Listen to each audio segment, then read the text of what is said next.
Kathy will vote verbally if need be. We are recording right now. Yeah, I'm gonna have to because, yeah, Okay, I haven't done this. that's I got a fine. cap here and it's not working. Okay. All right. Okay, we got to start. All right, welcome to Protection and Policy for April 26, 2021. I would like, I'm sorry, Alder. yes, I'm sorry. I am having difficulty starting. I'm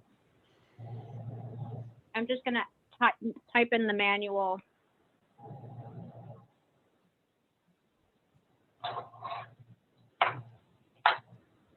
Sounds like we're having a rough night, Mark.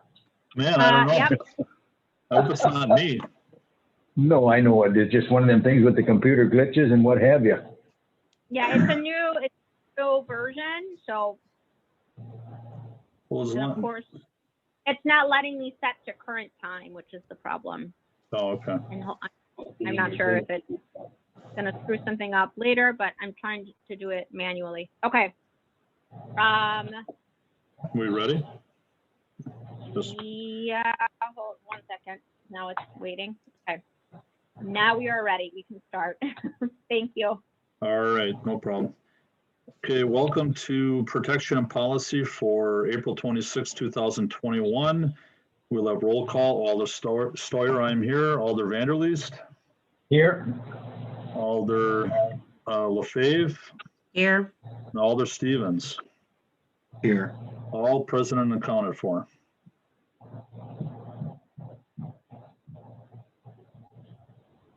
We're 1 ready? second. Okay. Oh my Lord.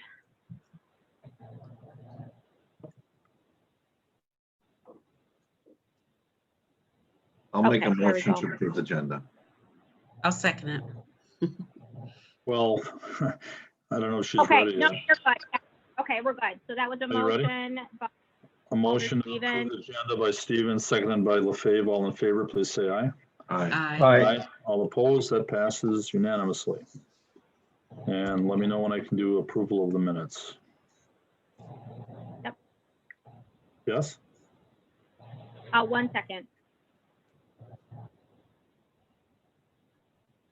Double checking, it's capturing everything. Yes, okay. All Approval right. of the minutes. I'd like to have a motion for the approval of the minutes. Motion to approve. Motion to approve. Motion by Stevens, second by Vanderleest. Any other discussion? All in favor, please say aye. Aye. Aye. Aye. All opposed, that passes unanimously. 1 second. Okay, and we are on to regular business. Okay, Item number one. regular business number 1, to revisit with possible action the January 2020 ordinance dealing with the delivery of advertising materials, often wrapped in plastic, as an environmental nuisance and safety hazard. These materials are often distributed onto lawns and driveways of mostly residential units, submitted by Alder Mark Steuer, previously discussed at the March 22nd, 2021 meeting.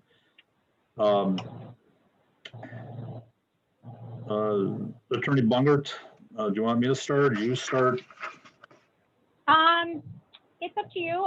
Alder Steuer can start. We do have Assistant City Attorney Rachel Mays on the Right. line Right. to discuss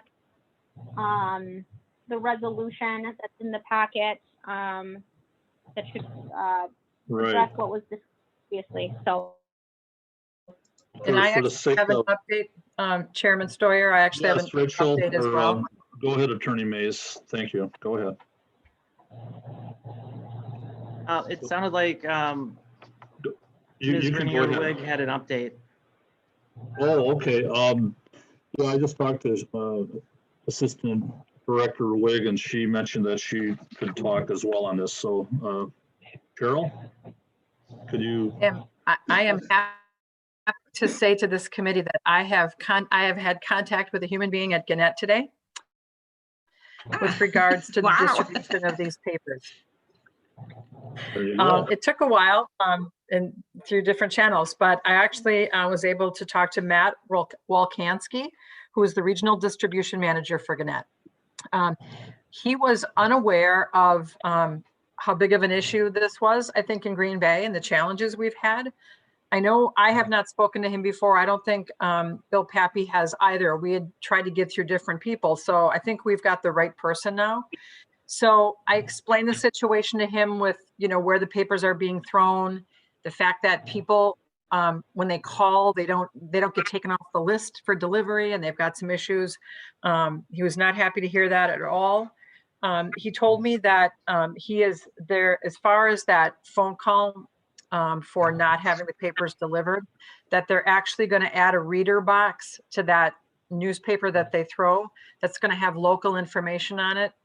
So if you get that paper, you open it up, there's actually a contact name and phone number of someone you can call locally to say, stop delivering this if you want to stop delivering it, which I think is good news. And then I also spoke to him about, the fact that we were always told that Gannett had contractors working for them. And he's like, yep, that's totally true. They're independent contractors, but we manage them. So I would be more than happy to sit down with you and we can go over information that we need to share with those people making the deliveries, because there are some rules in place with regards to where they can throw those papers, but he's not sure if they're aware of that or if they're following it. So he said certainly we could do a follow-up on that. So he's totally willing to sit down with us, with Bill and I, to go over that process and to make sure that the people delivering the papers, which, by the way, I think are the same people that deliver the Press Gazette, deliver those supplemental papers as well. So to be aware that of where they should be throwing them, and also they're probably not aware that they could be issued a citation if, for example, if we get their license plate and we call that in. They probably aren't aware of that fact either, which they should know. I think that might be a motivator as well. So our plan is to set up a meeting with him this week or early next week to go over some of these issues and hopefully resolve this issue through the inside. So that's my update. That's what we're going to be doing through our department. I have a question. Go ahead. Go ahead, Attorney or Alder Stevens. Did the city reach out to him or did he reach out to us? I found him. Okay. I called a number of people and got transferred, and I got the local person. So we haven't been able to reach that local person in the past. I think we've gotten some other people maybe at different levels of Gannett that haven't been able to help us with that. Well, thank you. He definitely What was about the guy that- resolution? What about the resolution that was put forward? We'll talk about that in a minute, John. We'll talk about that in a minute. Alder LaFave? I was going to bring up, but hopefully now, well, the thing is too, if people don't want it, but it's laying there and they're not looking in it, then they're not going to get that number. But I would think that if they had contacted them and said they do not want it, this is a legal question. Wouldn't they have the right to, well, it'd have to be, I suppose people aren't going to get a lawyer individually, but maybe get a bunch of people together and get a lawyer, and they could sue because, and Gannett is responsible because it is their paper they put out.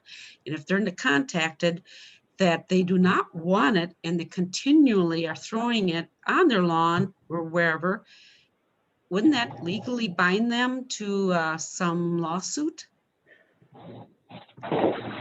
I guess that's for legal. It could be legal or inspection. I think a citation possibly. But anyway, So one of the problems, Alder LaFave, that I mentioned to Matt was that I said people are calling the number that they find for Gannett to call to remove themselves, and it doesn't work. And he said that the number that probably people are calling is the number that's like the general Gannett number. That's, a lot of people are calling from all over the country. What he's going to put in that paper is the local delivery number. So when you call somebody, it'll actually come to his section where he can enter that. They can enter that themselves. So I'm hoping that, because that's the first place I had looked, was in the paper to see if I could find a contact number anywhere, and I couldn't. So I'm hoping at least that will help a little bit when people are getting them and opening them up. But we could certainly publish that number as well. He was willing to share any information. So he said that's something we could get that information out to people, that this is the contact number locally if you Yeah, want them to stop delivering. Right. I think we're going to have to do something like that because a lot of these papers they're in the driveway when they're going out, campaigning or walking neighborhoods. You see them run over in their driveways, they're laying in the sidewalk, they're all wet, they're in the road. People aren't even picking them up, just Right. lay there. So yeah, we got to do something so people know. Yeah. Right, I agree. Alder Dorsch? Sure. I was curious as to if Attorney Mays had any kind of input on this. I heard that she'd been really looking at this and may have a solution. No, she did work. I was going to say Alder Gerlach, Alder Stevens, and I did work on it, and Alder Attorney Mays as well. So, Attorney Mays, are you there?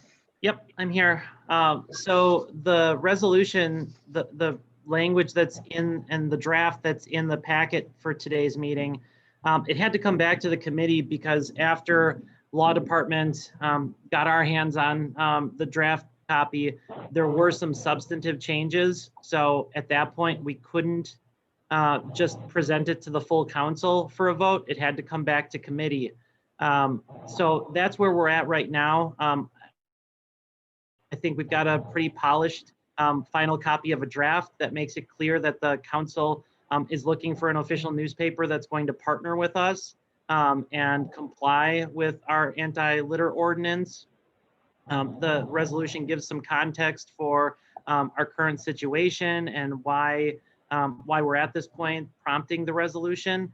But I think that it goes beyond the initial intent from the meeting back in March, because this version identifies any newspaper that's selected as our official newspaper. It doesn't single anyone out. It just sets a clear expectation that going forward, whoever's selected for our official newspaper is going to adhere to that anti-litter ordinance. And Attorney Bungert and I did reach out to purchasing to make sure that in the RFP for the official newspaper that adherence and compliance with the anti-litter ordinance is considered a material term of our contract that is set to renew. I believe it's at the end of May.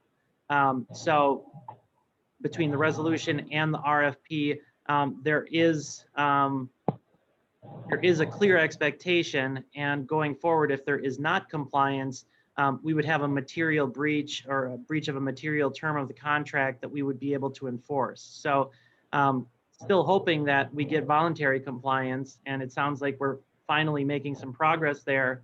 But if there's not voluntary compliance, we do have another or a new enforcement mechanism that we haven't had in the past. So Right. That's kind of where we're at with the resolution and the RFP. Alder Dorsch, does that help? Well, thank you again, Rachel, for all your work on this. I still think it's important that we look at this resolution that we've worked on for a while and use that in accordance with anything else we can do to move forward. So for sake of transparency, do you feel that we need to read this now, or is that something that we can just... Are you there, Rachel? Yeah, I'm here. Is it necessary for us to read it? It's not that long.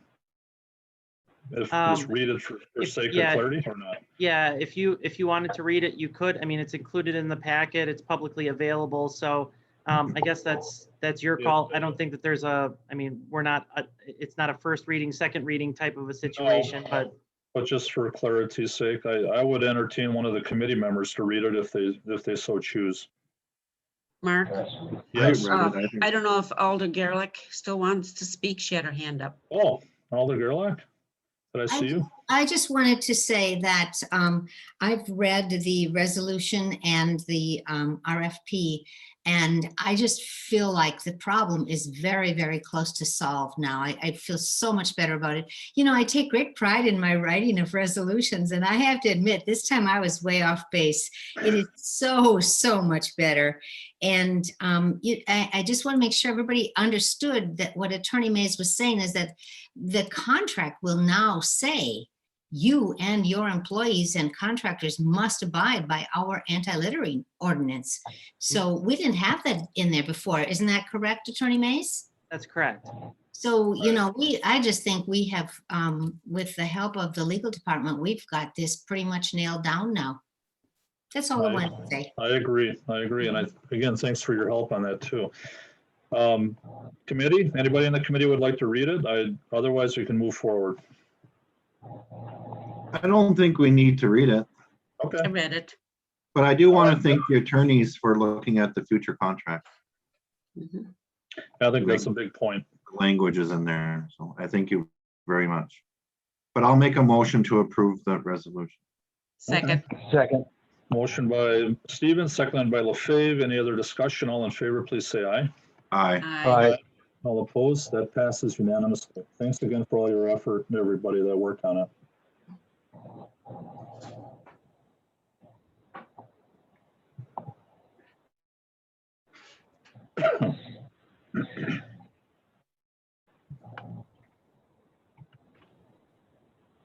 We One ready? moment, Okay. one moment, almost there.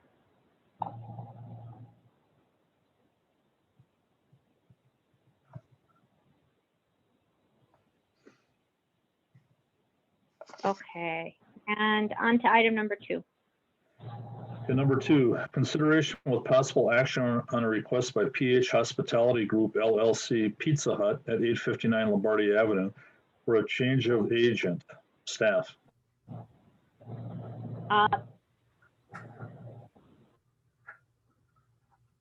No objections. And Please concur with law. No objection. okay, I would entertain a motion. Motion to Motion to approve. approve. Motion by Stevens. John, would you second that? Yes, I did. All right, seconded by Vanderleest. All in favor, please say aye. Aye. Aye. Opposed? That passes unanimously. Okay, on to item number 3. Number 3, consideration with possible action on a request by 304 North Adams Green Bay LLC, Hotel Northland at 304 North Adams Street for a change of agent. Staff. Law department has no objections. And police. Please concur. Okay, I would entertain a motion. Motion to approve. Motion by Second. Vanderleest. Do we have a second? Second. Second by Stevens. Any other discussion? All in favor, please say aye. Aye. Aye. Aye. All opposed? That passes unanimously. All right, item number 4. Number 4, consideration with possible action on a request by Hyatt Corporation at 333 Main Street for a change of agent. Staff. Law department has no objections. And police. Please concur. Okay, motion. Motion to approve. Motion by Second. Vanderleest. Seconded by LaFave. Any other discussion? All in favor, please say aye. Aye. Aye. Aye. All opposed? That passes unanimously. And item number 5. Number 5, consideration with possible action on a request by Magyar at 121 North Adams to extend the issuance of their liquor license to June 2021 due to unexpected delays in renovations. Staff.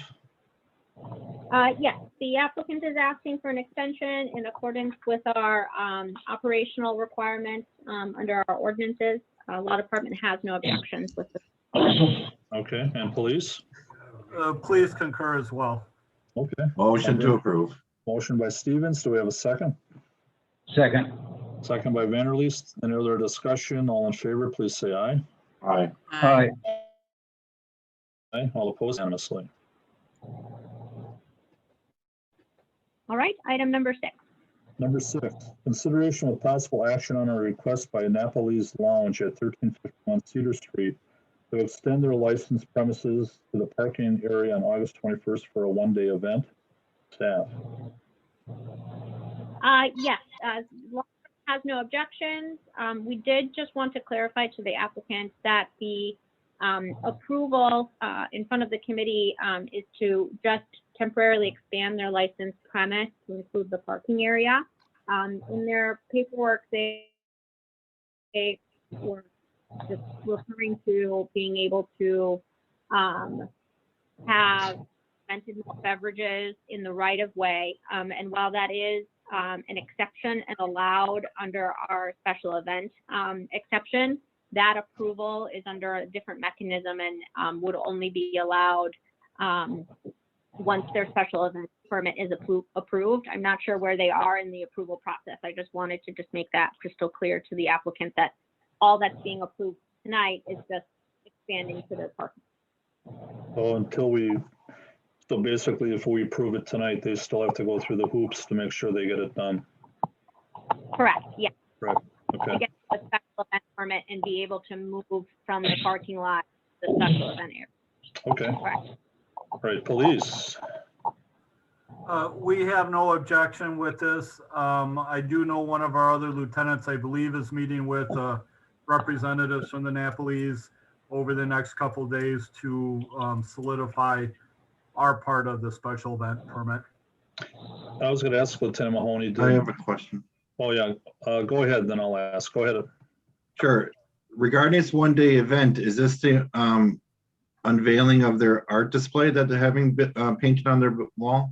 Do you know? It sounds like it. I Yeah, honestly don't yeah. know. It is? Okay, perfect. Right, I think the mayor's gonna be there as well, so, It's connected to that, I believe. right. But I guess I was gonna ask Lieutenant Mahoney if this, if Napoli's had anything else like this, or is this kind of a unique situation? This is the first time that I've heard of them having an event. From my experience, they've never asked for this waiver before, but we don't anticipate there being any issues since it is an unveiling in more of a public event, not just outdoor beer garden. Right. Is anybody here from Napoli's that would like to speak? I could ask. Yes, Is there anybody? Okay, hold on. Make a motion, Craig. I'll make a motion to open the floor. Okay. Second. Second. Seconded by LaFave. All in favor, please say aye. Aye. Aye. Aye. All opposed? Okay, Martha, are you there? yes, I'm I'll here. State your name and address for the record, and then just kind of describe the event. Martha, 521 Hilltop Drive in Alloway. I'm the project coordinator working with the co-owners of the Napoli's Lounge and with various community groups. This is tied in directly with the August 21st mural unveiling and door opening with the mayor involved. It is envisioned as a one-time event. The Napoli's has never done anything like this before. And there have been some wonderful groups, including Old Main, the Art Garage, the Boys and Girls Club, United Arts, Positive Voice, quite a few groups that are working together for this day. I was going to ask Martha, are there any concerns of large crowds gathering for this or not? Considering what's going on in this last year? I think, well, first of all, in working with Ahmad Rivera, I've gone through the COVID protocols. And so at this point, we're looking at about 250 people. Since it's never been done before, it's very difficult to estimate the number of people that'll actually be there. But if necessary, we will have people at either ends of the street and counting. We also are looking at having 4-person tables so that no more than 4 people together, socially distanced, requiring masks, having sanitation stations, everything that's in place right now. There won't be quite as stringent a set of guidelines by August 21st, but if there are, so be it. We'll follow them. Well, great. I appreciate your candor on that. Thank you. And Elder LaFave, you have something? Well, I want to know where it's located. I'm not sure. It's not close to downtown, but that's Cedar Street. Is it over by? That's Wait, near, that's Boulder yeah. Way now. It used to be Cedar. That's right. It's Boulder Way. It's over off of, it's Three by the Art Corners. Garage, right? Park Correct. garage. It's the same street, right down Okay, the other Okay, side. back in there. Okay, back of there. Okay, now I'm understanding where it is. Okay, thanks. So what, I guess I did look at it, but so Cedar Street will be closed, a small portion of it? 2/3 of Cedar Street is proposed to be closed. So closing at Baird, but then the next closure would be just before Mitiera Market, so that the food market people still get into their parking Okay. lot. Well, like I said, the police have looked at this, so I'm sure there'll be signs up and traffic flow elsewhere, so I think that'll be careful. So good. Thank you again for your efforts on that. Alder Stevens? Yeah, thank you, Martha. I saw the 4 that were available. It should be very interesting on which one you get, which would be revealed, so. Great. But remember to invite all the alders of the city to come out as well, so. Yeah, we like to have fun too once in a while. Absolutely. Let me extend that invitation, put it in writing when we get a little closer. Sounds good. Thank you so much. Thank you. Yes, thank you for everything. All right, we need a You're welcome. motion now. Motion to close the Motion to floor. approve. Oh, Motion to Motion close to the close the floor. we floor. gotta close the floor. Okay, it's by Stevens. Do you have a second? Second. Close the floor. Seconded by LaFave. All in favor, please say aye. Aye. Aye. Aye. We'll get there. I know that. All right, I'll committee. make a motion to approve. Okay, I'll second it. by Stevens, seconded by LaFave. All in favor, please say aye. Aye. Aye. Aye, all opposed? Good luck with that. Thank you again. Mhm. And, oh, by the way, this does go to city council on, I should have mentioned that earlier, on May 4th at 6 PM for final approval by the council. I don't see any problem with it, but there's always that slim chance. So that's it. Thank you. All right, are we ready or? 1 second. Okay, item number 7. Okay, number 7, consideration with possible action on a request by Pearly Gates at 3551 Finger Road to extend their licensed premises to the east parking lot on July 10th, 2021 for the 16th annual Outdoor Veterans Charity Fundraiser. Staff. Yes, so law department mentions, you just wanted to clarify again a couple things to the applicant. They were requesting for a noise variance. That request does have to go directly to the chief of police under our ordinance, get that variance for the band. They're a little longer past our ordinance requirement. In addition, they're also asking for some street closures. That again isn't something that's within the purview of the committee. That just needs to be a request that needs to be directed to the Department of Public Works. I'm not sure if it's going to rise to the level of a special event. However, if they inquire with staff, they'll be directed appropriately. And that's it. And I will defer the PD. All right, police. Yes, they've had this event numerous times in the past. We've never had any issues. Yes, there are quite a few people that attend, but their security is always top notch. Yes, there is quite a bit of traffic that I know in the past they've worked with us to help direct all the motorcyclists that are out there.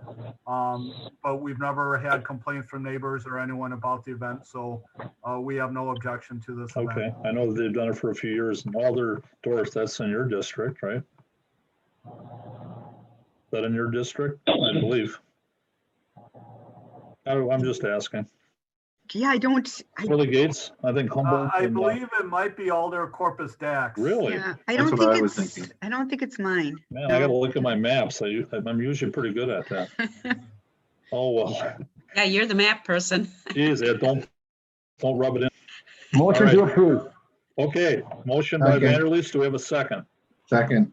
Second by Stevens. Any other discussion? All in favor, please say aye. Aye. Aye. Aye. All opposed?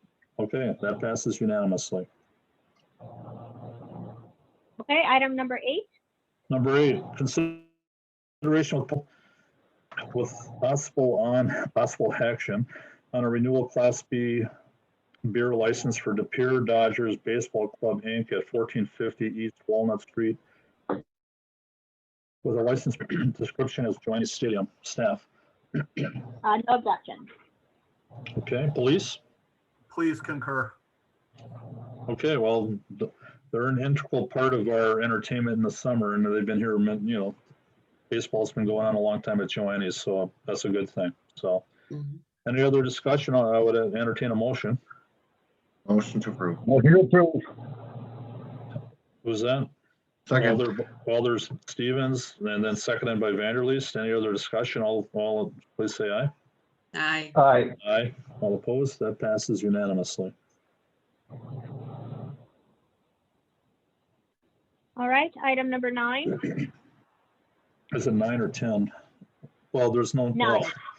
Okay, it's out of order here, but I'll read it accordingly, right?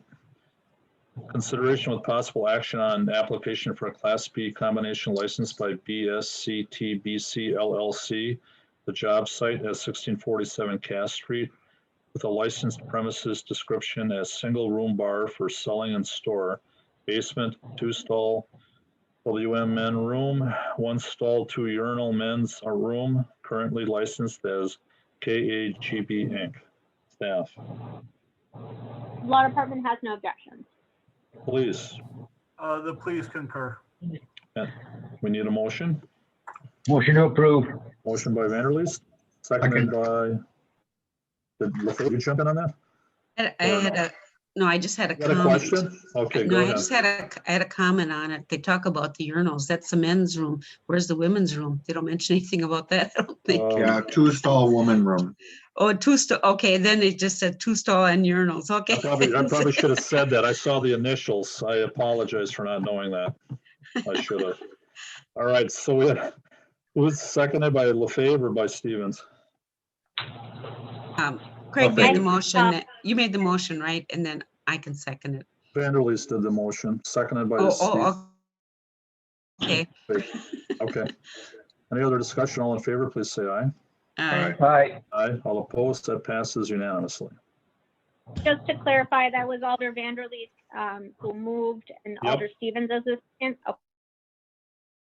Okay. Okay. Yeah, that's fine. One sec. All right. Hold on. We are to item number 10. Number 10, consideration with possible action on application for a Class A liquor and Class A beer, should say license, I suppose, at 1698 Main Street with a licensed premise description as C-store, currently licensed as Main Street Mini Mart LLC. Staff, Yes, Law Department has no objections. please. The police concur. I'd entertain a motion. Motion. Motion to approve. Motion by Stevens, seconded by Vanderleest, correct? Correct. Okay, all in favor, please say aye. Aye. All opposed?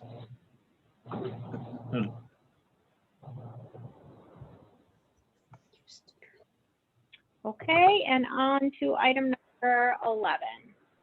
11, consideration with possible action on a request by Alder Brunette to refund the 2468 West Point and for the city to appeal to the federal government to allow for the property owner's shed to remain, previously discussed at the April 27th, 2020 and August 2020 Protection and Policy Committee meetings. Before we even continue on this, I wanted to find out, is there anybody from the public to speak to this?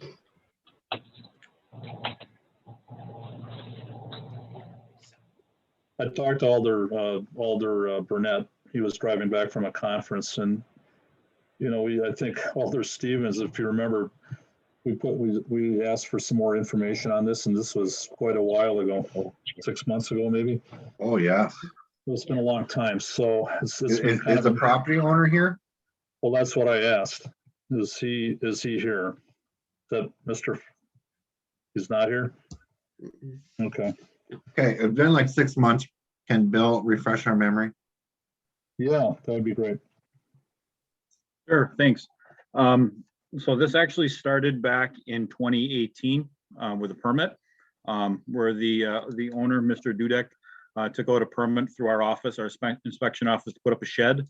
The shed, as you recall, was put in the wrong location. It was put in the floodway. So he wanted to put it, it was supposed to go on the left side of the property. he put it on the other side of his property. So that's kind of how we're in the spot that we're in. We've been working with him for the last, several years. Some enforcement action was taken. Alder Burnett became involved in April of last year.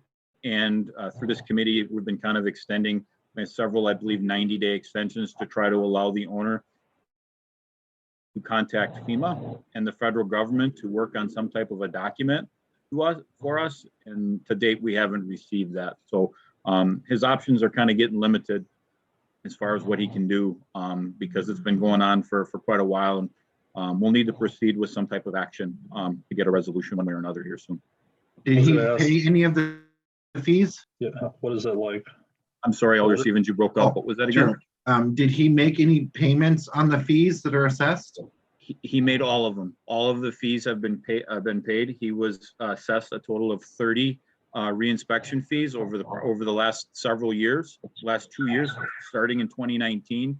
And 2019, he received 22 fees. 2020, he had 8 fees. As soon as the Alder Burnett became involved and we were going through this process, we haven't feed anymore since that up until today's date. Okay, and I have a comment, then I have another question. So, yep, go ahead. If I recall correctly, this property owner has not been in front of this committee as of yet. I thought 6 months ago he might have spoke.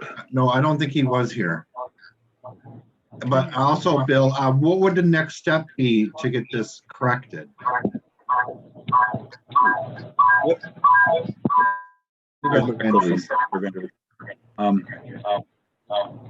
There we go. Can you hear me okay? Yes. Go ahead. Okay. We have a couple different options, Alder Stevens. We could continue re-inspection fees with the hope that he'll contact us and work out a resolution to move the shed to the appropriate location. We could issue citations. Either of those options work. One of our last options would be to issue a raise or remove order. Who's in charge? Can we all be muted, please? Muted. Yeah, Alder Vanderleest. Yeah. Go ahead. There we go. Oh, I think we lost him. We might have. Or Celestine, can you mute all of us? I muted Alder Vanderleest. When he wants to talk, I'll unmute him. All right, thank you. Okay, so I don't know what part you heard, but really the last option, if we continue re-inspection fees, we could issue citations, try to get voluntary compliance for him to either remove the shed or move it to the appropriate location. If he's not amendable to either one of those, what we would have to do is issue a raise or remove, where the city, we would come in and give him a timeline to either he moves it to the appropriate location, disassembles it, or we would have to disassemble it. So you said this has been going on since 2018?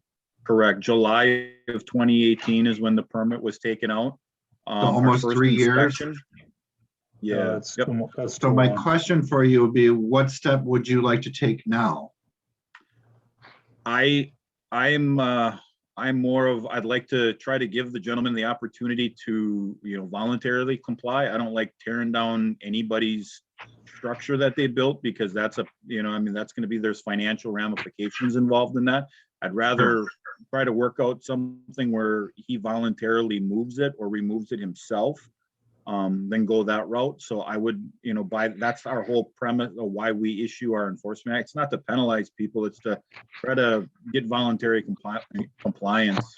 So I would like to take that route and exhaust all those possibilities, either through our office and then the law department, before we would do that. Well, my Alder Lefebvre. Well, hold on. Yeah, I have a question. Bill, I assume you went out and looked at the situation. If he moved it, how far would he have to move it? It's basically to the other side of his property. The flood, he's got a small area right behind his house to the left. If you're facing his property, to the left of his property, there's a small area that is not in the floodway. That was the area in which he was approved to put it. So I'd have to pull up the exact width of his lot, but it's basically on the opposite side. The issue is there's several trees that are involved, and now because of the size of the structure, I believe they're resistant to do that because they may have to cut down or remove some trees now in order to do that. So those are really decisions that he's going to have to make to figure out. He's going to have to weigh what he wants to do. You know. Okay. Another question then. You said it's in the floodplain. Floodway. Can he jack it up? It just can't, it can't be there at all. Can't be there. So that's the whole premise. Where in the resolution, it's really, this is my opinion, but it's really not in the cities. The city can't request that of FEMA because we actually do the opposite. I mean, they're instructing us as the federal government and as a city to remove things from the floodway. So we really can't, request the opposite of them when it would kind of put all of our other work in compromise, if that makes sense. So really the request from us is it kind of puts us in a bad spot where we really can't fulfill that. So you're really saying he either has to move it or take it down? Or he would need to get a documentation from FEMA that would provide that to us. And we've had, in my opinion, I think we've given him a long time to be able to do that, and it just hasn't happened.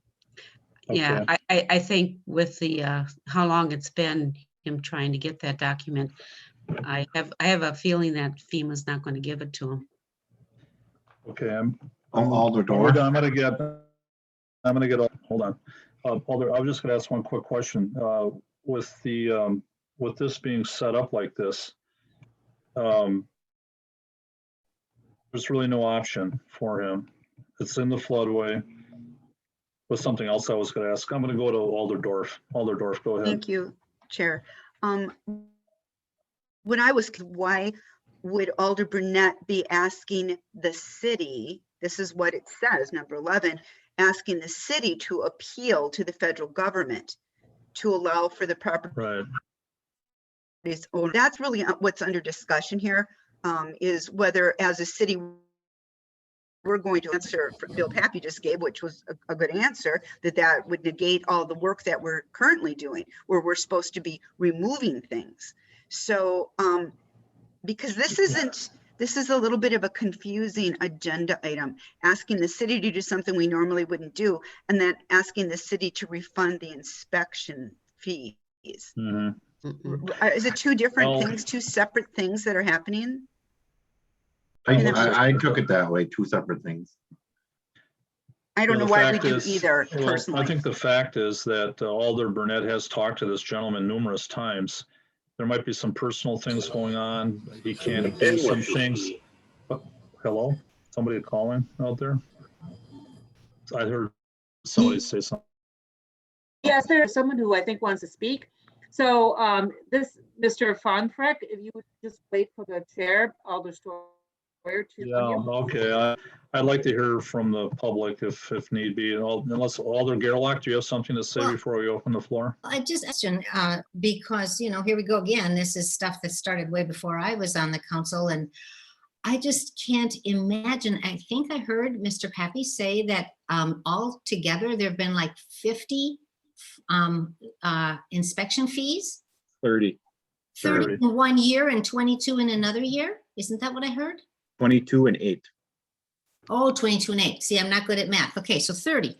Okay, why? I mean, is this typical? Do you do this for people? You just keep giving them fines and say, is that typical, or is there something special about this case? You want me to answer? Yeah, I'll jump in, Alder Gerlach. A couple years ago, we had a policy change, and what we found is that if we, instead of issuing citations, which we could do a lot in overburdening our law department, what we found is that if we take the reinspection fee route, our goal is to generate communication. So a lot of times what happens is the communication breaks down where we sent orders, we've been trying to work with people, and for whatever reason, the communication stops. So what we found is if we issue reinspection fees, usually around the 2 to 3 week mark, people will say, hey, problem isn't going away. And we have to have a conversation then, and we try to work on a resolution. The goal isn't to to punish them per se. It's to try to work towards compliance and resolution. So we have a group of, I don't know the exact number, maybe anywhere from 40 to 60 total complaints at a time where that fall into this category, where they are generating re-inspection fees on a more regular basis, because for whatever reason we hit a dead end and we don't get voluntary compliance. They're kind of dug into their situation. Communication breaks down and we don't have a resolution. So has been more common lately. About how many people or homeowners or property are in a situation where they've had 30 inspection fees? It's been going on for 2 or 3 years. Well, we get about 3,500 complaints a year.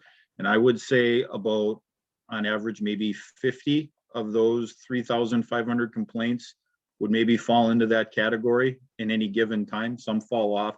Typically, the majority of them in about a 2-week time period, we'll get some type of resolution and something will happen, but it's usually anywhere from, that number kind of fluctuates as new cases are coming on. It just seems to me that an awful lot of staff time Wayne, to follow. I think we're getting off topic. We are? Yeah, we are. So let's get over to Mr. Von Ferrick wanted to speak, so I need a motion to open the floor. Motion to open the floor. Open the floor. Vanderleest, do we have a second? Second. LaFave? All right, all in favor, please say aye. Aye. All opposed? Mr. Von Ferrick, did you want to say something? State your name and address for the record. Unmute yourself. There we go.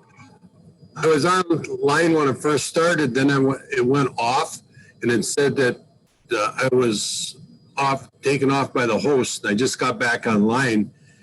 Just wondering if we got pearly gates yet. Oh, you're not for this item. You're okay. You've been passed.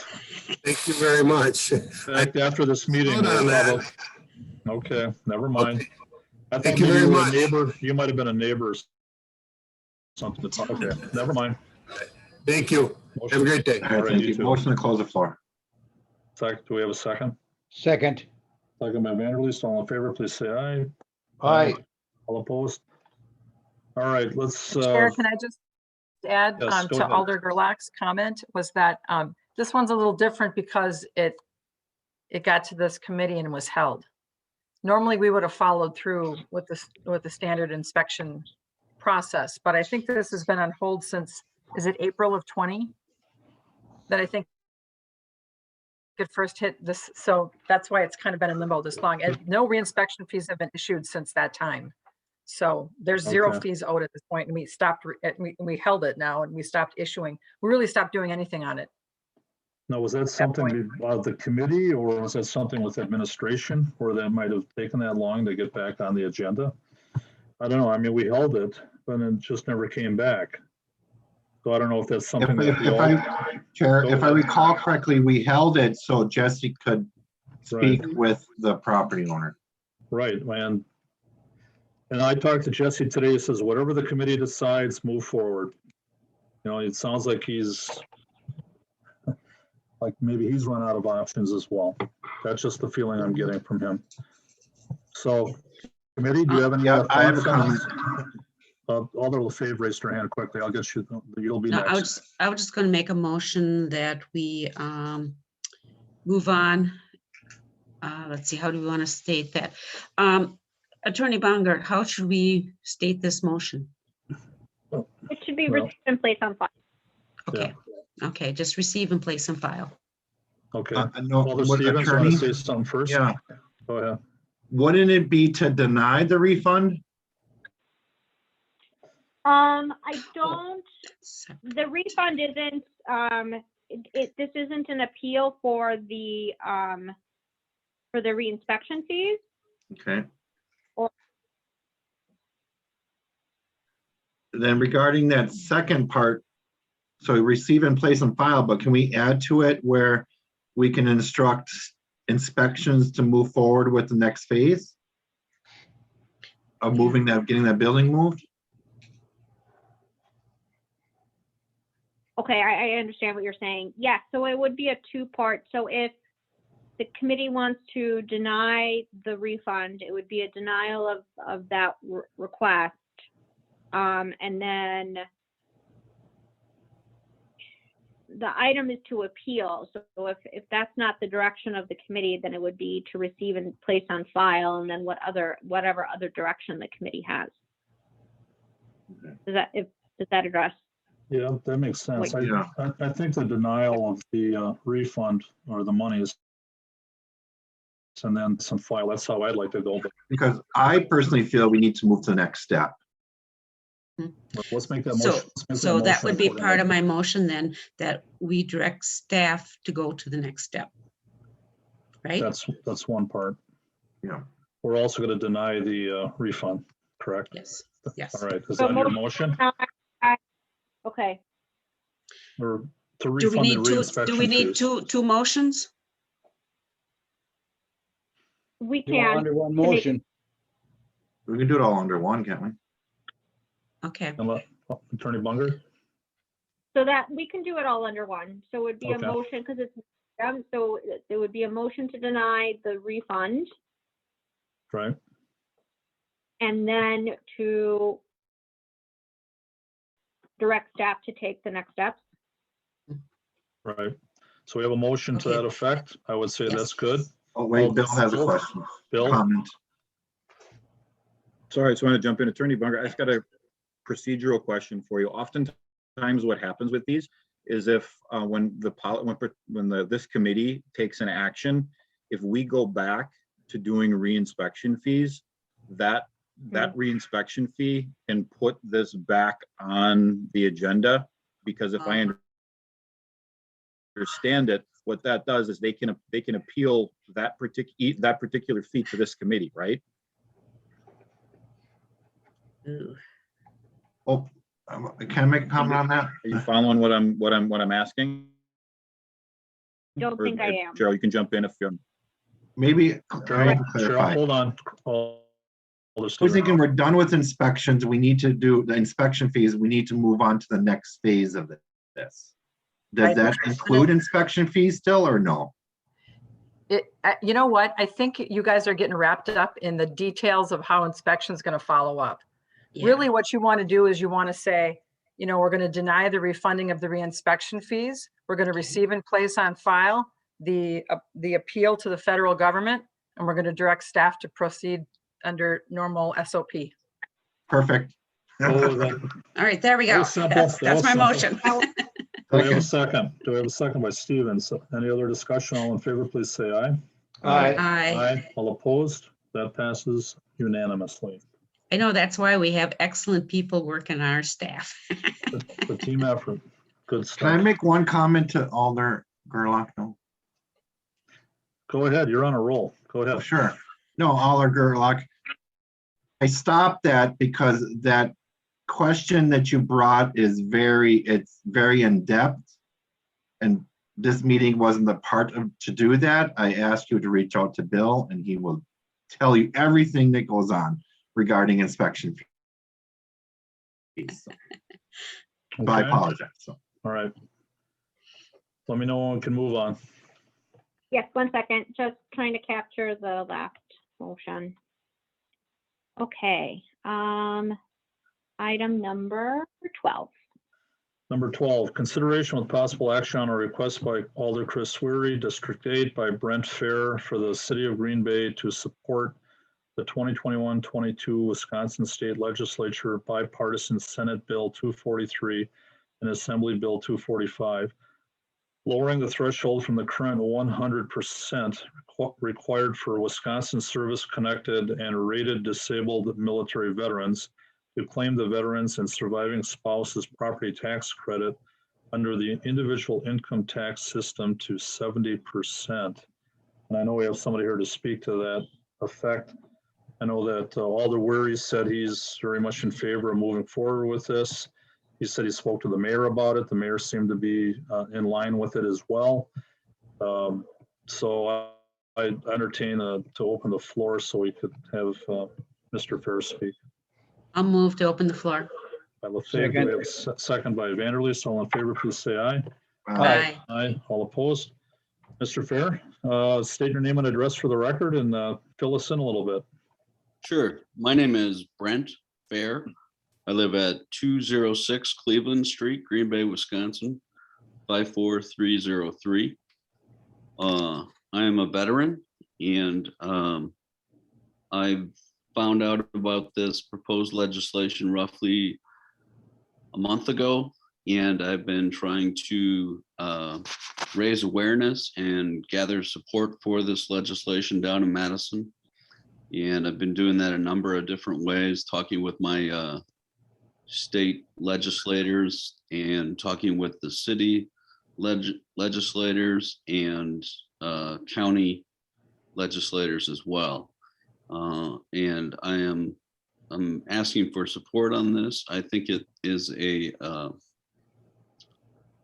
really good change to current law, and I would definitely answer any questions anybody has at this time. Committee, does anybody have anything to say? If you could just give us a brief, this Alter Vanderleest, if you could just give us a brief informational session so that the public can hear it as well, what you're trying to accomplish.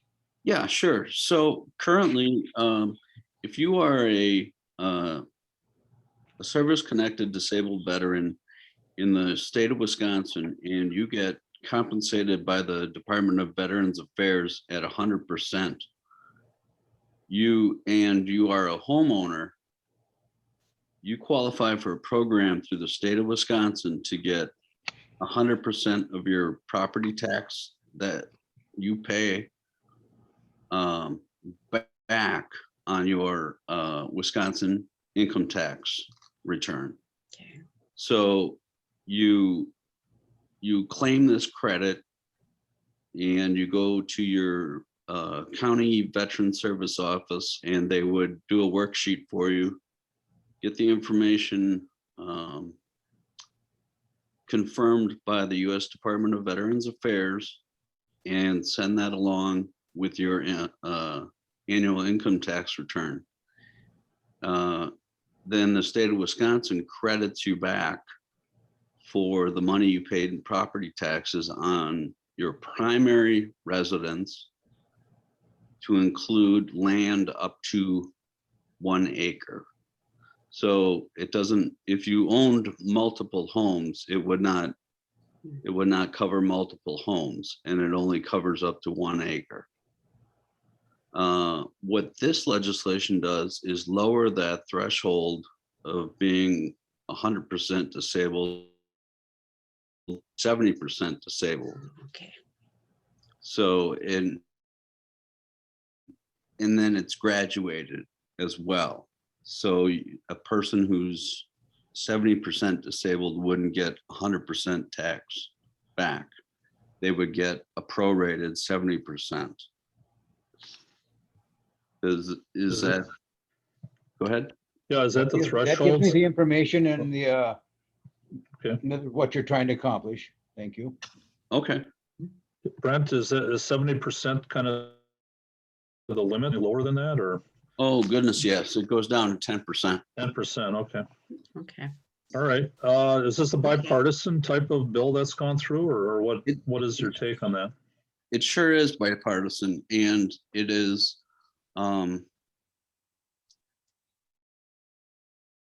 it's legislation like this has been proposed. It's gone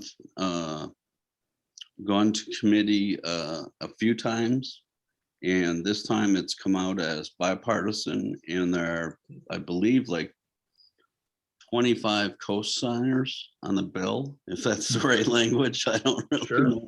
Well, that's a good number, no doubt. Yeah, and it's fresh. It was early April that it was read for the first time.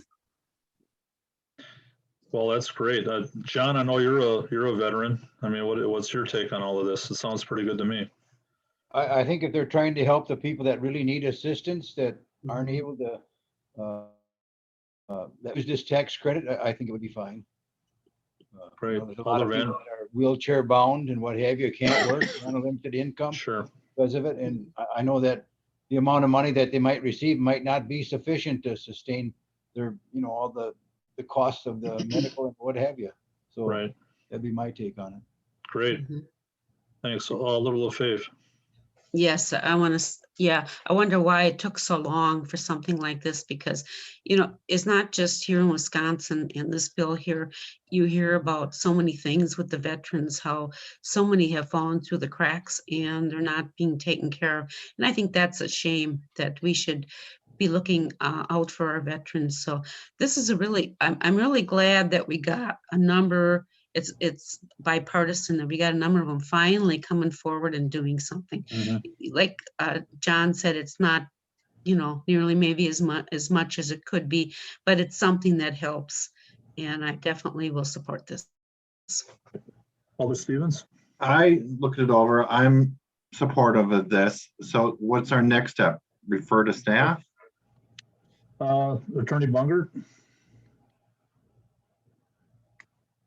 Do you have any? Actually, yeah, no, this can actually go up for approval.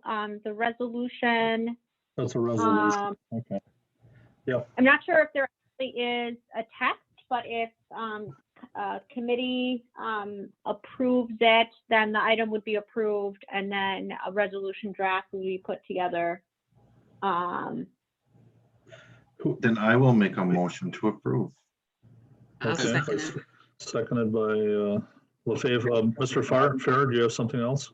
Just there was a resolution draft that was sent along with the request, and I don't know where that ends up, but there was a resolution draft already. Just so you know. There is. It's in our docket. So I did look over it briefly. I found it to be very straightforward and good. I don't know if the committee wants to take a second and look at it, but it was in our packet. Right. If the committee approves that language, as is, then the committee is essentially approving the resolution and the resolution draft, and that can be formulated into resolution format and then placed under resolution items. Okay. Agenda. Okay, and then Mark, you can ask Mr. Fair if there's anything more, otherwise we have to close the floor. Right. Anything else, Mr. Fair? I just want to thank you all for your time and letting me speak to this, and support it if you don't. Thanks for listening. Well, we appreciate your efforts on this as well, and we thank you for that. So, okay, we need a motion to close the floor. Motion to close the floor. By Vanderleest, seconded by? Second. By LaFave. All in favor, please say aye. Aye. All opposed? So Alder Stevens, you made a motion? Motion to approve. Right. And that was seconded by? Me. LaFave? By LaFave. All right. Any other discussion? All in favor, please say aye. Aye. All opposed? And this goes to council on Tuesday. I don't see any problems with them. Thank you. Thanks everybody for their effort on this. All right. We're getting toward the end here. My favorite part. Go clarification. Go ahead. Did we miss one? Did Pure Dodgers Baseball Club? No. No, Okay. no, we voted It on was that. misnumbered, I believe. Oh, got it. So we, Okay. That's what You know, the we're just math- moving right along here, and I'm like, wait, did we? wait, we're cruising. I like baseball, but yeah, we did it. Okay. All right. All right, we are on to The liquor item, yep, informational, the liquor violation. informational. Hey, Lieutenant Mahoney, are you there? Or Lieutenant Allen? Yeah. Ooh. Whoa. All right. Yeah, we don't have any Yes. liquor law violations for this month.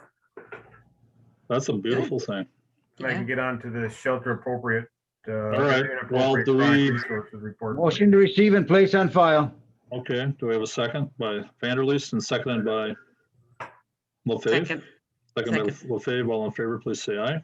Aye. Aye. All opposed? All right, item number 2, the shelter inappropriate chronic resource report by the police department from April 1st, April 19th, 2021. Go ahead, Lieutenant. I don't know how much background you guys have on this. If you have any questions before I start this.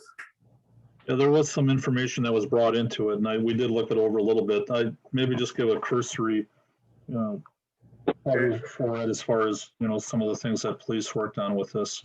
Yeah, we were approached by Alder Galvin, and he's wanting us to track maybe a top 10 list of our most chronic homeless, maybe alcohol abusers that we have, and see if we can find out or engage maybe the county or someone else to hopefully find shelter or housing for these individuals.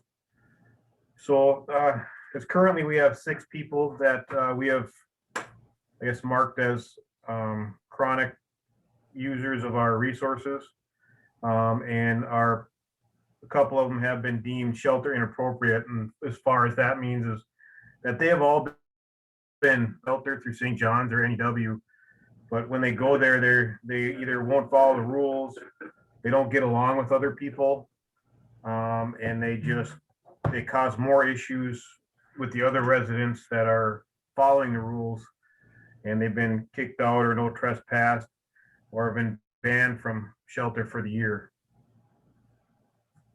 So as far as we won't give out names or either sexes, but we just number them 1 through 6, and I can give you a little brief summary of what we have. Okay. I don't know if you have the sheet that shows the dollar value that they may have incurred. We do. Okay. Do you have a chance to share that to the screen or not? I don't. I just have I can hold it up. That's about the best I can do. No, I have to get to. Well, go ahead. You can describe it, and I'll try. It was in our packet, so. Okay. All right. So the first one, no real history on her. We have some mental health issues. Number 1, and she was placed on EM1 out at Brown County. One has a history of misuse of services, violent behavior, and she's been no trespass from St. John's. So she's not a good fit to be sheltered. Number 2. And if we have questions, can we do? Absolutely. After just butt each in one? and yeah, just interrupt me at any time if you have questions. Yeah, go ahead. Okay.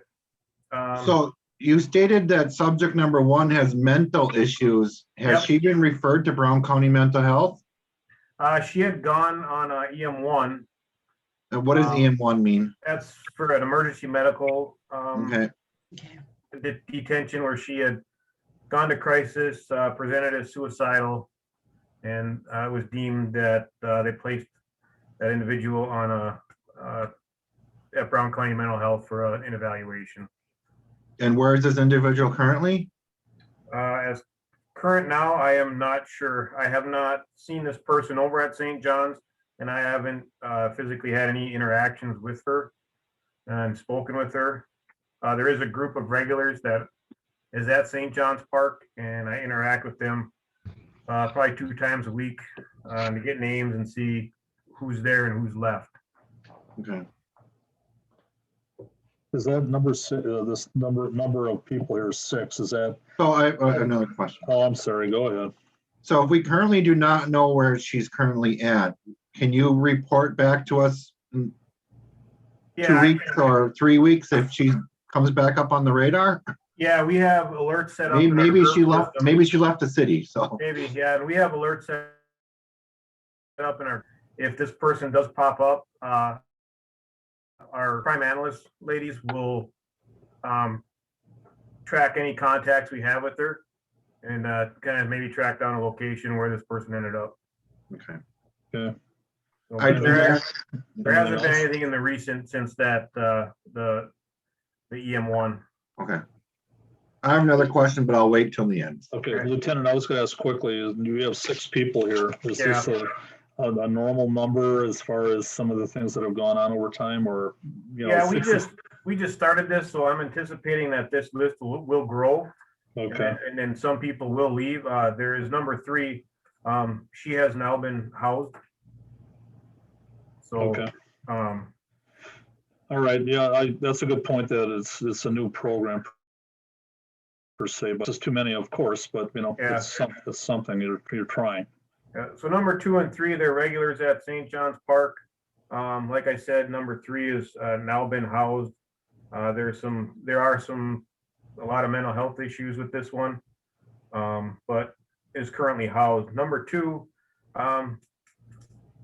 she's I would say maybe in her 50s, but she is eligible for any housing she wants. But there's, she's very high trust people, does not want to go into the shelter for fear of her own safety. So they have outreach persons who are working with that and trying to maybe ease her fears of going into shelter and getting her help. But there's no alcohol, drugs, anything like that on board with number 2. All right. I like the fact that Alder Stevens said that he'd like to have this reported out. You know, we keep us in touch, you know, each meeting. Yeah, it gives you, just instead of looking at that first form with the dollar amount, you have some context to the people that we're dealing with instead of just, hey, this person incurred this kind of cost, Sure. Okay. So I'll direct you to 4 and 6. Those would be our 2 real chronic alcohol abusers that we currently are tracking. Neither of which are shelter appropriate. 6 can go to shelter, but that person needs to blow zeros and have no alcohol on board and is allowed to go back to shelter. But that doesn't seem like that's going to happen. And number 4 just does not get along with anyone when he's in a group of people, and he usually sleeps over by Mason Street Bridge to the south of St. John's Park, and really is just kind of by himself. But when he does drink, it usually ends in some type of police contact, whether it's just creating a disturbance by himself, just being loud out on the sidewalk or the street, or getting into some type of argument or fight with another person out there. Okay. Alder Galvin is trying to get in, just if someone could let him in. I didn't see him. Okay. I can stay on later with him and go. Yeah, we'll keep going until Alder Galvin, if you're out there, we'd like to hear from you too. Okay. He needs someone to let him in. Oh. I just out let there him in. for Thank time. you, Alder. Thank you. Thank you. I Okay. did. Thank you. Okay. So out of these 6, have we issued any type of citations or anything? Yeah, there's been number 4 and 6 have incurred citations, and they're just the basics is open intox or DCs for disturbances. Number 6 was picked up on a couple of warrants he had and was taken out to jail at one point. Are these effective at all, these citations? Because I think some of them probably couldn't pay them anyhow. Yeah, those citations most likely will end up in the warrant. Okay. Alder And then- Galvin? No. So I do have another question. I don't know if you can answer this, maybe law department. So if these individuals are causing issues within the community and the police department has cited them, but it's been determined that they do not reside in the city of Green Bay, can we send them back to their hometown? I don't know who can answer that. So. I don't know if we'd get them a bus ticket to go back there, but I don't think we can hold their hand and get them on the bus and send them home. There would be no mechanism which we can force someone to return to their hometown, at least not that I'm aware of. Even though citations may not be paid in full to the city? Essentially, I'm throwing it out there. So. Yeah, you are. Right. Oh, the mechanism by which, like, if someone cannot pay a citation or municipal fine, the result is basically jail time. Okay. Okay, Lieutenant Allen, are you? Well, thank you. The last one I got is number 5. He's been a regular over at St. I have not seen any alcohol or drug issues with this person. There is some definite mental health issues on board with this one.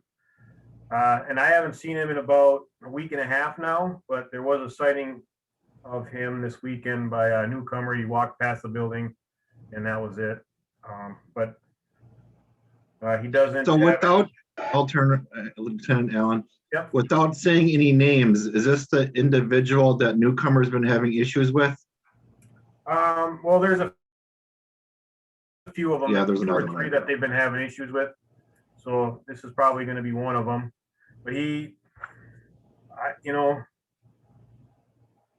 does start fires to stay warm. Some of them are in inappropriate places, in parking lots. There's a couple tree stumps he found, set those on fire and he's been cited for those things and no trespass in a few different parks. So, but as far as alcohol, drug abuse with this one, we haven't found any evidence of it, and it's just mostly mental health. Yeah. Lieutenant or Alder Galvin, I know you're in now. I know you've requested this, for our committee to take a look at. Have you had a chance to look at this, and what are your feelings about it? And we're going to have Lieutenant Allen report back to us probably each meeting, just to let us know where we're at with this. Right. And I've had some conversations with Commander Warwick on this report, and I'm going to be getting a hold of him because he was able to answer some of my questions. But the thing I'm also looking for with this report is these individuals that we identify. No, he just froze. He froze. More milk. Well, I'll make a comment time Bill gets back. So regarding this report, I thought the report was to be generated because of the program that St. John's is now starting in the park for May 1st. And hiked about 2 miles over. Oh, he's back. Oh. Bill, you want to start again a little bit?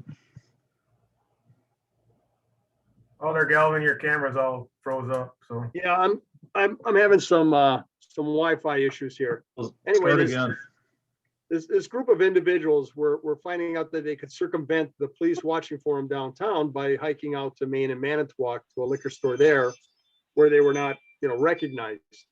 And so I'm just hoping that if the PD can some way flag their names so that any contact they have with police or fire, in the city, that we can get updates on the impact they're having on the city at large. That's for Lieutenant. Yeah, I'm attached to this current report. And number 6 probably used up the most resources. That was a medical call where, yeah, he was drinking and he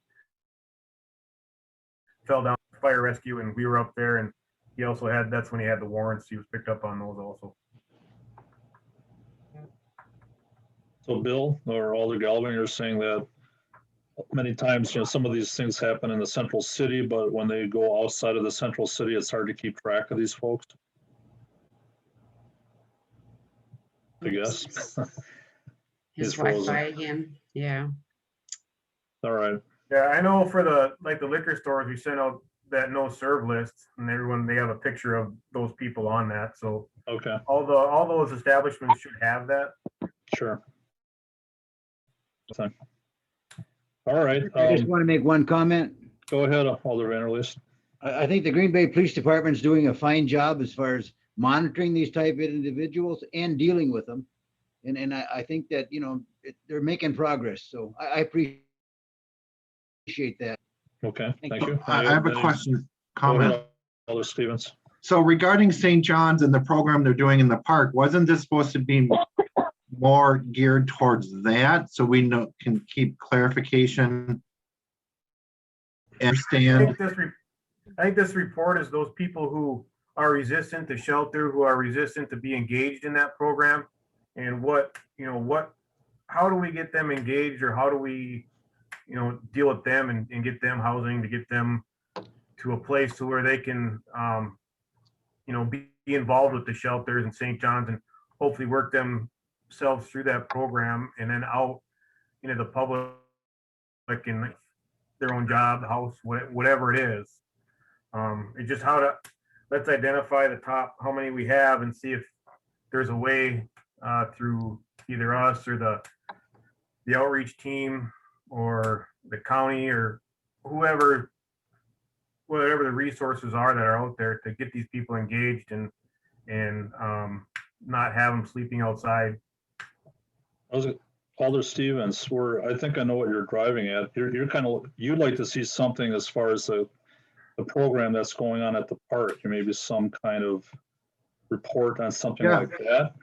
Yeah, correct me if I'm mistaken, but I thought this is what this type of report was supposed to be for P&P. No, I think what Alder Galvin brought up was this exact issue. I think if we wanted to get that other type of report, we might have to, I'm not sure, put in a communication or get something else from the park. You know, it's a park, it's the city park, so I might have to go to that committee as well. But this is just about the problems that Alder Galvin brought forward for the committee, and Lieutenant Allen's been putting this stuff together. But I know where you're coming from, Alder Stevens. So then I have a question for Lieutenant Allen. Yep. So regarding these individuals and you're doing this outreach, is St. John's involved with you during this outreach? Or is it the city going by themselves? So when I got my list of people, I went to St. John's, and then I got some background on what their history was with them and why they're not in shelter or what they know of them.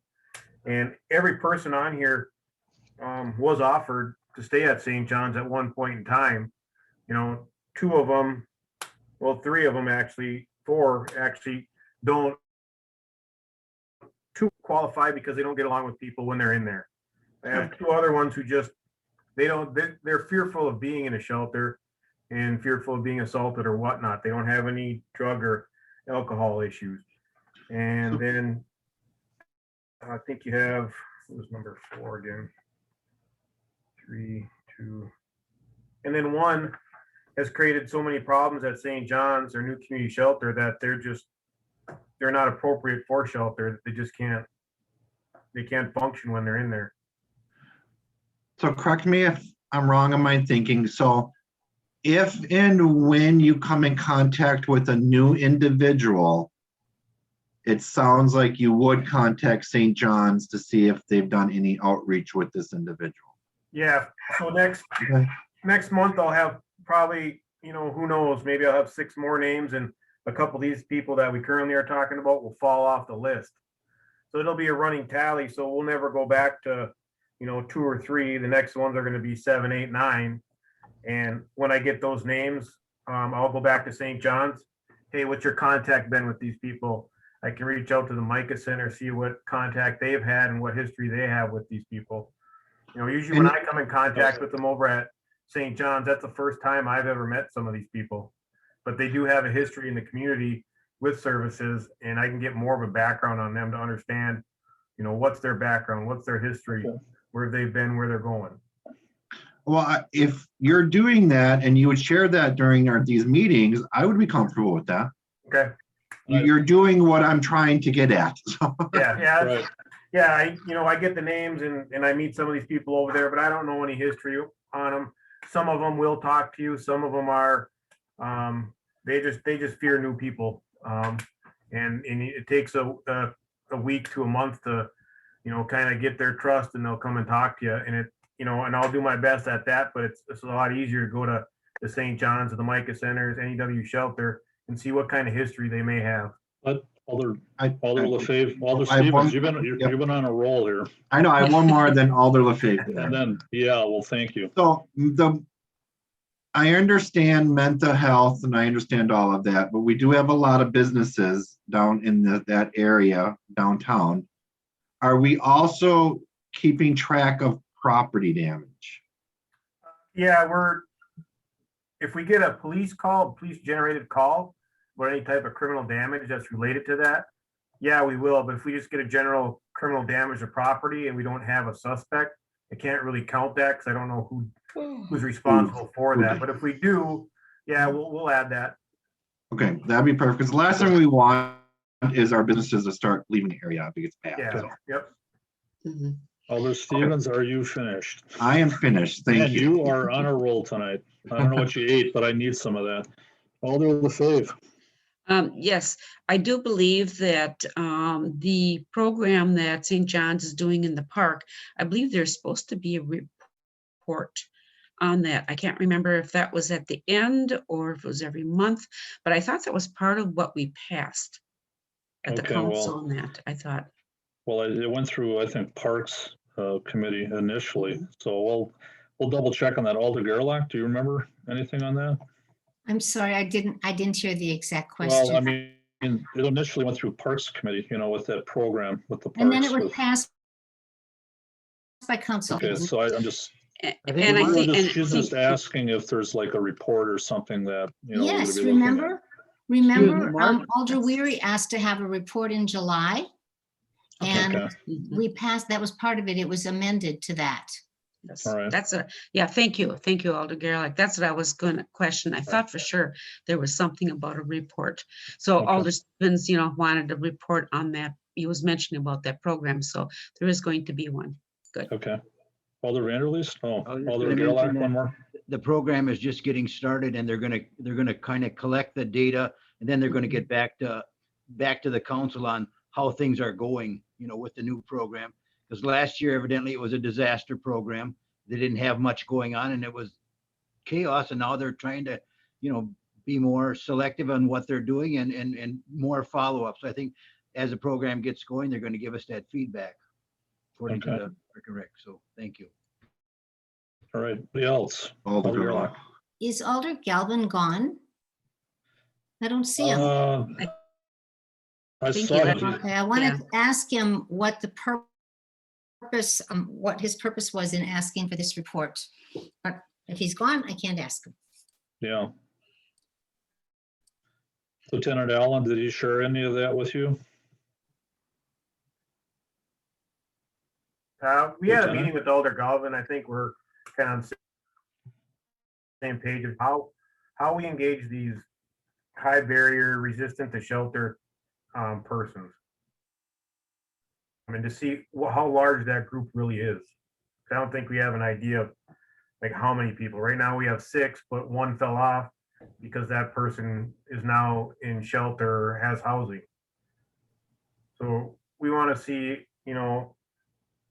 are any of these people 365 days out of the year, are they not wanting to be in shelter? And if they're not, who can we engage, or can the county or any of these other places be more engaged, or how they can engage these people better than we can? I mean, it's hard to force somebody into something that they don't want. And for whatever reasons they have, I know it's hard to believe that somebody might not want to be housed or sheltered, but yes, unfortunately, there are people like that. And we have a few of those people currently that stay at St. John's Park on the regular. Alder Gerlach, does that help? Does that help? Okay. All right, we lot of discussion here. Alder LaFave, and then Yeah, I was just going to say too, I think it's because issue on these people, the majority, it sounds like it's mental.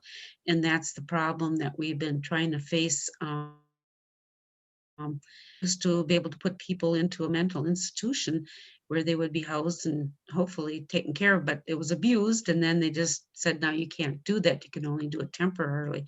And that's why we're in the situation. We're trying to help these people, but you can't commit them long-term, which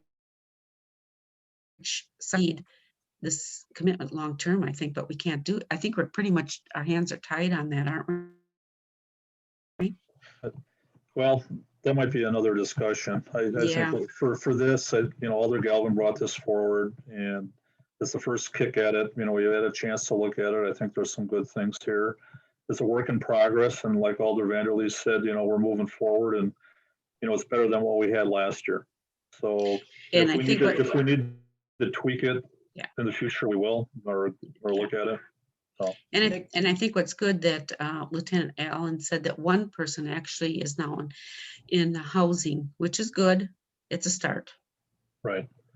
Mark, I Lieutenant make a Allen, just motion one to quick- receive and place on file. Right. Let's do that. Lieutenant Allen, with these numbers 1 through 6, did you say if other, because we're not mentioning names, that like 7 through 12 would be, Yep. each The number next would be a one- separate number? Yeah, the next one you may have some from this original list, but going forward, it'll be 7, 8, 9, 10, Right. and so on and Okay. so forth. All right, we have a motion by Vanderleest to receive and Second. place on file. Do we have a second? Second. Second by Stevens. Any other discussion? All in favor, please say aye. Aye. Aye. That passes unanimously. Thanks for all your help on that, Lieutenant Allen. Yeah, no problem. All right, anything else? Okay, Joanne, Attorney Bunger, Yep, we're on adjournment. who wants to adjourn? Mark, can I Yes. quick say something before we adjourn? Because sometimes they cut us off right away. I need to call you, because I don't know if you've been on vacation. I don't know if you got my Yeah, I new have. temporary number. You got my number? Yeah. My temporary number? No? We all Not do. your temporary number, just call you at home? Yes, I need to talk to you about something else. Okay. All right, fine. Okay, let's adjourn. Somebody. To adjourn. Vanderleest, Second. seconded by LaFave. All in favor, please say aye. Aye. Aye. Thank you, everybody. Boy, everybody was alert and alive today. Keep it up. Mark, thanks a lot for helping me with the phone. I couldn't Well, get in